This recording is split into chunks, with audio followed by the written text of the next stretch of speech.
امروز من که این دوتا نودل رو با این پنیر پیتزا قاطی کنیم و ببینیم که چجوری میشه.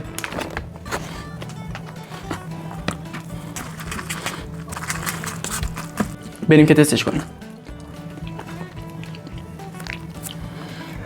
باحاله ولی خوبه. میگیری چی میگم؟ یعنی باحال و خوبه. طعمش هم قارچ پنیر بود که اصلا خودش طعم پنیره رو داره، ولی قارچش هم هنوز مزهش میومد و پنیرم زیاد ریختم تأثیری روش نذاشته و طعمش خیلی عوض نشده.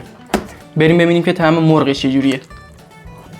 خب تصمیم گیری. پنیر پیتزا رو همه چی خوبه، رو اینا هم خوبه برای یه بار امتحان کردن حداقل، ولی اینجوری نیست که هر روز دلت بخواد بخوریش و نمیدونم خیلی و اینا بخوری، ولی خوبه برای یه بار خوردن خوبه و زیادم بخوری احساس میکنم که دلتو بزنه. آره.